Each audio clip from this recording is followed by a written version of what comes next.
Hello students, आज हम बात करेंगे कंपाउंड इंटरेस्ट या चक्रवृद्धि ब्याज की। पहली क्लास है इसलिए सारे प्रश्न साधारण ही लेंगे। मैं एक प्लेलिस्ट बना दूंगा जहां पर ये सारी क्लासेस डाल दूंगा। लेवल धीरे धीरे हम क्लासेस का बढ़ाते जाएंगे। वीकली आपको एक क्लास मिलती रहेगी। तो यहाँ पर देखिए, पहला प्रश्न है 2800 रुपये पर 5% प्रतिवर्ष की दर से 2 वर्षों के लिए चक्रवृद्धि ब्याज ज्ञात कीजिए। Find the compound interest on ₹2800 at 5% per annum for 2 years. Academic तरीका, फार्मूला बेस्ड कोई भी तरीका हम यूज करने नहीं जा रहे हैं। 100% स्टूडेंट इस क्वेश्चन को सॉल्व कर सकता है, यूज करेगा वो वही फार्मूला आपका A = P1 + रेट अपॉन 100 की पावर n। लेकिन इसमें टाइम काफ़ी ज़्यादा लगता है और कंपटीशन में समय बचाना ही आजकल उद्देश्य होता है, तो हम इसको बिल्कुल यूज़ नहीं करने जा रहे हैं। हम फोकस करेंगे रेट पे। रेट क्या होता है? एक वर्ष में 100 रुपये पर मिलने वाला पैसा, हर वर्ष 100 रुपये पर मिलने वाला पैसा रेट या दर होता है। तो हम रेट पे फोकस करेंगे। यहाँ दी हुई है 5%, इसको हम भिन्न में कन्वर्ट करेंगे। कितना आएगा? 1/20। किसी भी परसेंटेज को भिन्न में कन्वर्ट करना है तो परसेंटेज हटाइए, 100 से डिवाइड कर दीजिए, काटिए 1/20, वही आया है 1/20। जब हम ऐसा कर देते हैं तो जो हर में होता है, डिनोमिनेटर में होता है, इसको हम मान लेते हैं मूलधन या प्रिंसिपल। ऊपर जो होता है न्यूमरेटर में, ये मिलने वाले ब्याज या इंटरेस्ट को रिप्रेजेंट करता है। 20 रुपये मूलधन है, आपको 1 रुपये ब्याज मिला, तो फाइनल वैल्यू क्या हो गई? 21 रुपये हो गई। 20 + 1, ये आपको ब्याज मिला तो 21 रुपये हो गई। किस पे मिला है? 20 रुपये पे। ये हमने लिख दिया। अभी हम फोकस करेंगे समय कितना है? 2 वर्ष। ओके, यहाँ 2 वर्ष दिया गया है तो हम स्क्वायर कर देंगे। अगर 3 वर्ष होता तो हम क्यूब कर देते, 4 वर्ष होता तो 4 टाइम्स मल्टीप्लाई करते। 21 का स्क्वायर क्या आया? 441। 20 का स्क्वायर आया 400। इनका अंतर कितना है? 41। देखिए, ये हमने माना था मूलधन या प्रिंसिपल, ये ब्याज मिला था। जब हमने मूलधन पे ब्याज जोड़ दिया तो हमें ये वैल्यू मिल गई कि ये पैसा हमको फाइनली मिलेगा। किस पे मिलेगा? 20 पे मिलेगा। समय था 2 वर्ष तो हमने स्क्वायर कर दिया। 441 आया 21 की जगह, 20 का स्क्वायर करने पे मिला 400। दोनों का अंतर है 41। मिश्र धन या फाइनल अमाउंट और प्रिंसिपल मूलधन का अंतर क्या कहलाता है? ब्याज कहलाता है। कहने का मतलब ब्याज मिला 41। किस पे मिला? 400 रुपये पे मिला। लेकिन 400 रुपये तो यहाँ दिया नहीं गया है। यहाँ क्या दिया गया है? 2800 दिया गया है। 400 से आप 2800 का कंपैरिजन कीजिए। 2800 कितना गुना है 400 का? 7 टाइम्स है। कैसे 7 टाइम्स है? गुना निकालने के लिए आप जस्ट 400 से डिवाइड कीजिए। 4 7 जा 7 टाइम्स ही है ना। 2800 400 का कितने गुना है? 7 टाइम्स है। अगर ये 7 टाइम्स है भाई साहब, 2800 अगर 7 टाइम्स है तो ये जो ब्याज मिला है 41, ये भी तो 7 टाइम्स ही होगा। जस्ट सॉल्व कीजिए। 287 आपका आंसर होगा। That's all. आपको करना ये है, आपने दर को फ्रैक्शन में कन्वर्ट किया। ऊपर जो मिलने वाली वैल्यू थी ये ब्याज थी, हमने इसमें जोड़ दिया, 21 आया। 21 20, समय था 2 वर्ष, स्क्वायर कर दिया। स्क्वायर कर दिया तो हमको ये वैल्यूज मिल गई। दोनों का अंतर ब्याज है। लेकिन ये वैल्यू क्या है? 400 तो दी नहीं गई, ये है 2800। तो हमने देखा 2800 400 का कितना गुना है? हमें मिला 7 गुना।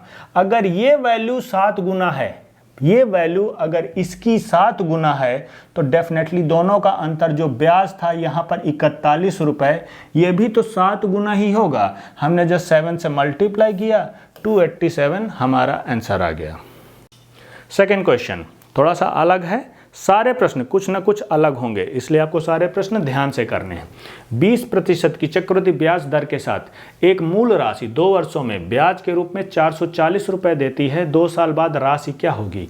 With the compound interest rate of 20%, a principal amount gives 440 as interest in 2 years. Find amount after 2 years. ब्याज आपको मिल रहा है 440 रुपये, दर कितनी है? 20%। रेट पे फोकस करना है 20%। 20% को फ्रैक्शन में कन्वर्ट कीजिए। 100 से डिवाइड करेंगे, कितना आया? 1/5।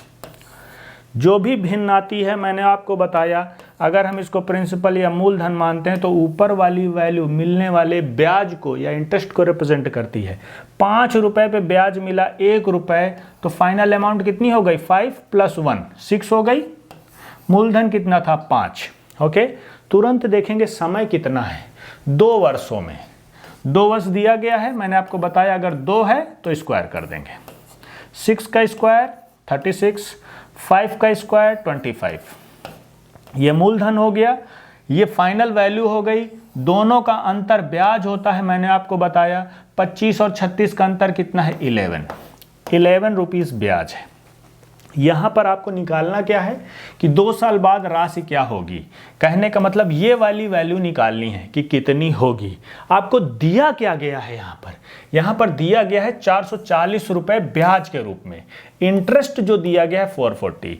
यहाँ इंटरेस्ट कितना है? 11 रुपए मिला है। इसका और इसका डिफरेंस, प्रिंसिपल और फाइनल अमाउंट का डिफरेंस ही तो ब्याज होता है, जो यहाँ 11 है, लेकिन यहाँ दिया गया है 440। अब देखिए, जो 440 दिया गया है ब्याज, इधर 11 का कितना गुना है? तो 11 से डिवाइड कर दीजिए 40 टाइम्स। कहने का मतलब 440 जो है 11 का 40 गुना है। ये वैल्यू इसकी 40 गुना है। अगर ये 40 गुना है, आपको निकालनी है ये वैल्यू जो फाइनल वैल्यू है, तो ये भी तो भाई साहब 40 गुना ही होगी। जब ब्याज 40 गुना है तो जो फाइनल वैल्यू या अमाउंट है ये भी 40 गुना होगी। 36 में जब आप 40 का गुणा करेंगे तो कितना मिलेगा? 0। ओके, 6 को 24, 2 4 3 12, 2 14, 1440 रुपए आपका आंसर होगा। ओके स्टूडेंट्स, सो इस तरीके से आपको कम से कम समय में ऐसे प्रश्न को सॉल्व करना है। इस क्वेश्चन को लेते हैं। 33:1/3% की चक्रवृद्धि ब्याज दर के साथ मूलधन 2 वर्षों में 6400 हो जाता है। चक्रवृद्धि ब्याज ज्ञात कीजिए। With the compound interest rate of 33:1:3%, principal become 6400 in 2 years। Find compound interest. Compound interest निकालना है। आपको ये ब्याज दी गई है, प्रिंसिपल जो है ये 6400 हो जाता है। 6400 रुपये प्रिंसिपल हो जाता है। कहने का मतलब आपको ये अमाउंट दी गई है। बिल्कुल कहीं फोकस नहीं करना, सीधे रेट। 33:1/3%। अगर फ्रैक्शन में कन्वर्ट करेंगे कितना आएगा? 1/3। कैसे 1/3 आएगा? इसको आप नॉर्मल फ्रैक्शन में कन्वर्ट कीजिए तो कितना आ जाएगा? 100/3%। परसेंट को हटाएंगे तो 100 से डिवाइड करेंगे, 1/3। 1/3 आएगा जब आप इसको फ्रैक्शन में कन्वर्ट कर देंगे। मैंने आपको बताया अगर ये प्रिंसिपल है तो ये ब्याज को रिप्रेजेंट करता है। 3 पे ब्याज मिला 1 तो वैल्यू हो गई 3 + 1 4 और ये 3। ओके, अभी देखिए टाइम कितना है, फिर से 2 वर्ष, तो स्क्वायर कर दीजिए दोनों को। 4 4 जा 16, 3 3 जा 9। ओके, अगर ये प्रिंसिपल है, ये अमाउंट है, तो दोनों का डिफरेंस क्या होता है? ब्याज होता है। तो 16 - 9 कितना हो गया? 7। तो ये हो गया आपका इंटरेस्ट। अभी देखिए दिया क्या गया है आपको? अमाउंट, ये वैल्यू आपको दी गई है 6400। 6400 दी गई है, लेकिन यहाँ है 16। तो ये देखिए 6400 16 का कितना गुना है? तो 16 से भाग दे दीजिए, 400 गुना है। अगर ये वैल्यू अगर इसकी 400 गुना है तो डेफिनेटली जो ब्याज है, आपसे ब्याज ही तो पूछा जा रहा है, चक्रवृद्धि ब्याज, यहाँ आया है 7, तो ये भी 400 गुना ही होगा। तो आपको 400 से मल्टीप्लाई करना है, 2800। सिंपल सी बात है। आपको प्रिंसिपल निकल के आ गया, यहाँ पर अमाउंट आ गई, दोनों का डिफरेंस ब्याज है। अमाउंट की जगह आपको दिया गया है 6400। आपने तुरंत 6400 का कंपैरिजन किया 16 से कि कितना गुना है, आपको मिला 400 गुना। अगर ये वैल्यू इसकी 400 गुना है तो ये जो ब्याज है ये भी 400 गुना ही होगा। तो 400 में आपने जैसे ही मल्टीप्लाई किया 7 का, आपको रियल कंपाउंड इंटरेस्ट या चक्रवृद्धि ब्याज मिलके आ गया और आपका आंसर करेक्ट हो गया डी। बढ़ेंगे नेक्स्ट क्वेश्चन पे। ये देखिए बहुत अच्छा प्रश्न है, ध्यान से करेंगे। यदि एक निश्चित राशि का 10% की दर से 3 वर्षों में चक्रवृद्धि ब्याज 993 है तो साधारण ब्याज ज्ञात कीजिए। चक्रवृद्धि ब्याज आपको दिया गया है और साधारण ब्याज आपसे पूछ रहा है। If the compound interest of a certain amount is 993 in 3 years at the rate of 10%, find simple interest. देखिए जब सिंपल इंटरेस्ट आपको निकालना है तो आपको प्रिंसिपल या मूलधन किसी भी कीमत पे निकालना ही पड़ेगा। देखिए आपको दिखा क्या, रेट कहाँ दिख रहा है, 10%। फ्रैक्शन में कन्वर्ट कीजिए, कितना आया, 1/10। अगर ये प्रिंसिपल है, ये ब्याज है, तो फाइनल वैल्यू कितनी हो गई, 10 + 1 11। मूलधन कितना था, 10। टाइम कितना है, 3 वर्ष। यहाँ पर 3 वर्ष है तो क्यूब कर देंगे आप। 11 का क्यूब 1331, 10 का क्यूब 1000। मैंने बताया 3 चीज़ें तुरंत निकाल लीजिए। ये प्रिंसिपल, ये है अमाउंट, और दोनों का अंतर होता है चक्रवृद्धि ब्याज। 331, 1331 माइनस 1000, 331। आपको दिया क्या गया है, ब्याज दिया गया है। 3 में से कोई एक चीज़ तो दी होगी ना, बस उसी को कंपेयर करना होता है। 993 दिया गया है, यह है चक्रवृद्धि ब्याज। लेकिन यहाँ आया है 331। 993 331 का कितना है, 3 टाइम्स है। ये 3 टाइम्स है, आप देख लीजिए। 331 से जब आप डिवाइड करेंगे ना 993 को, तो 3 बार भाग जाएगा। तो 993 3 गुना है। मैंने आपको बताया था आपको निकालना है साधारण ब्याज, तो आपको मूलधन या प्रिंसिपल निकालना है। अगर ये 3 गुना है भाई साहब, तो ये भी 3 गुना ही होगा। तो मूलधन आपका आ गया कितना, 1000 × 3 3000। जब मूलधन आ गया तो साधारण ब्याज निकालना तो बहुत आसान काम है। साधारण ब्याज क्या होता है, PRT/100, principal rate time upon 100। Principal आपका 3000 आ गया, रेट है 10, टाइम है 3/100। ये लो, 2 0 कट जाएंगे, वैल्यू कितनी आ गई, 30 × 10 300, 300 × 3 900। 900 कहाँ है, सिंपल सा क्वेश्चन है। आगे बढ़ेंगे नेक्स्ट क्वेश्चन पे। बहुत इंपॉर्टेंट क्वेश्चन है, शॉर्ट ट्रिक से करवाऊंगा बिल्कुल। ओके, कोई भी मूलधन 2 वर्षों में 1.44 गुना हो जाता है। चक्रवृद्धि ब्याज की दर ज्ञात कीजिए। अभी तक दर आपको दी गई होती थी और आप 3 चीजें, प्रिंसिपल, अमाउंट या ब्याज निकाल लेते थे। यहां पर आपको दर ही निकालनी है। देखो, जब दर दी गई होती थी तो हमने फ्रैक्शन में कन्वर्ट किया, ओके, और जो टाइम दिया होता था उतना, अगर 2 वर्ष है तो स्क्वायर कर देते थे, 3 वर्ष है तो क्यूब कर देते थे। यहां पर हम उल्टा करेंगे। उल्टा कैसे, 1.44 गुना हो जाता है। कहने का मतलब कोई चीज़ 1 है तो 1.44 हो जाती है। डेसिमल हटा दीजिए, डेसिमल हटाने के लिए 100 का मल्टीप्लाई करना पड़ेगा, तो दोनों तरफ 144। देखिए यहाँ पर उल्टा क्या करना है कि पहले हम स्क्वायर करते थे या क्यूब करते थे समय के हिसाब से। यहाँ पर 2 वर्ष दिया गया है तो हम दोनों तरफ स्क्वायर रूट करेंगे। अगर यहाँ पर 3 वर्ष होता तो हम क्यूब रूट कर देते। वैल्यू क्या आई, 10, इधर आई कितनी, 12। चेंज क्या आया, 2 का चेंज आया। इसी चेंज का बस हमको परसेंटेज निकाल लेना है। 10 से 12 हो रहा है तो जो चेंज आया इसका परसेंटेज ही रेट होगा। 2 कहाँ से चेंज आया है, 10 से आया है। परसेंटेज की बात हो रही, 100 से मल्टीप्लाई करेंगे, 0 से 0 कट गया, 10 दूनी 20, 20% आंसर आ गया, खत्म बात। बस सी आपका आंसर करेक्ट हो गया। अभी बढ़ेंगे नेक्स्ट क्वेश्चन पे, सेम इसी तरीके का प्रश्न होगा लेकिन आपकी क्लैरिटी बढ़ जाएगी वहां पे। ये देखिए यहां पर क्या है, 27 रुपए, 3 वर्ष में 64 रुपए हो जाते थे, वहां पर कुछ गुना हुआ था 1.44 टाइम्स। यहां पर 27 रुपए 64 रुपए हो गए। ओके, तो ब्याज की चक्रवृद्धि दर ज्ञात कीजिए। रेट यहां पर भी निकालना है तो उल्टा करेंगे। टाइम दिया गया है 3 वर्ष तो हम क्यूब रूट में काम करेंगे। 27 रुपए थे, कितने हो गए, 64 रुपए। टाइम 3 वर्ष है तो आप इसका क्यूब रूट निकालेंगे। क्यूब रूट या घनमूल 27 का कितना हो गया, 3, 64 का घनमूल हो गया 4। अंतर देखिए कितना है, वृद्धि या जो भी है 1। इसी 1 का परसेंटेज निकालना है कि कितने परसेंट की वृद्धि हो रही, वही रेट होगा। 1 कहाँ से हो रही, 3 से हो रही, 3 को नीचे लिखिए, परसेंटेज 100 का मल्टीप्लाई कीजिए, 100/3 कितना आया, 33 सही 1/3% करके देख लीजिए। बस इतना टाइम लगना है। डी आपका आंसर करेक्ट हो गया। बढ़ेंगे नेक्स्ट क्वेश्चन पे। बहुत अच्छा प्रश्न है, इसको ध्यान से कीजिए, फ्लैश में फिनिश करेंगे इसको। समय पूछा जा रहा है, यदि चक्रवृद्धि ब्याज की दर 4% है तो कितने वर्षों में, टाइम पूछा जा रहा है, 625 रुपये 676 हो जाएंगे।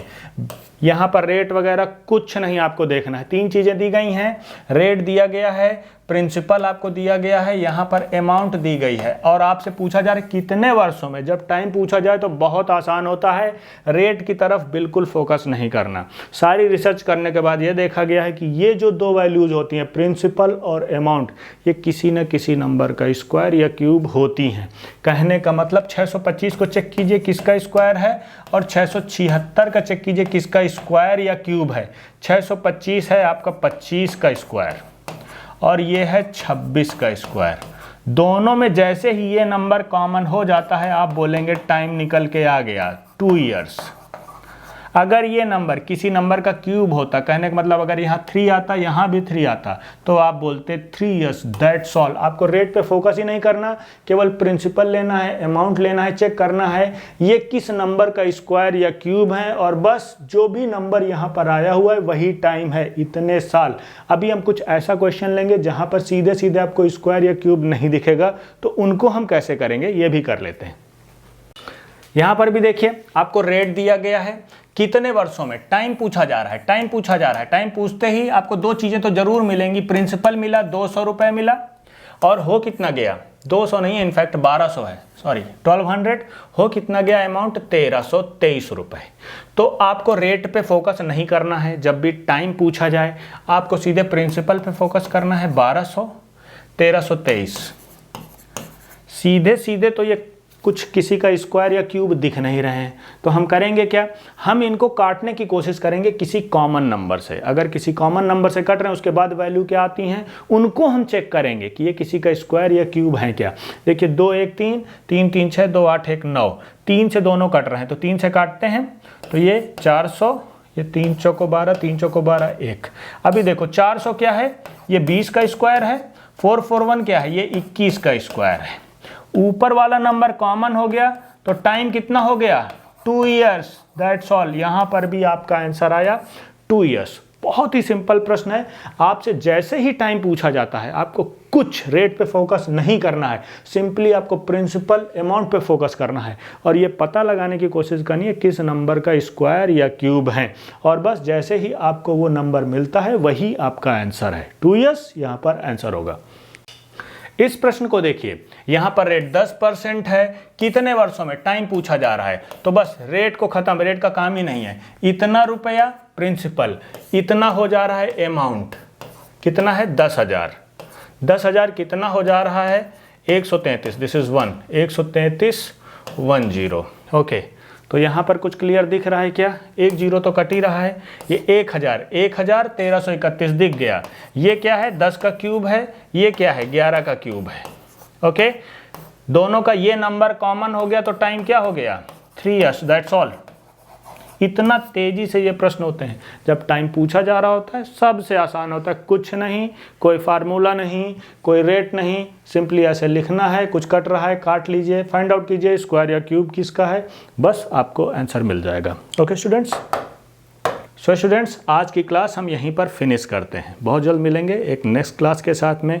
जो सीरियस स्टूडेंट्स हैं जो मेरे चैनल पे आके पढ़ाई करते हैं, मैं उनको बोलूँगा कि आप हमारी प्लेलिस्ट फॉलो करें। मैंने प्लेलिस्ट बनाई हुई हैं जो कि बैंकिंग से रिलेटेड हैं, एसएससी से रिलेटेड हैं या टीचर्स एग्ज़ाम से रिलेटेड हैं। मैं उनमें ये सारी क्लासेस प्लेस करता जा रहा हूँ, आप उनको फॉलो कीजिए तो आप अच्छे से अपनी स्टडीज़ कर पाएंगे। बहुत जल्द मिलते हैं एक नई क्लास के साथ में, तब तक जय हिंद, जय भारत, थैंक यू।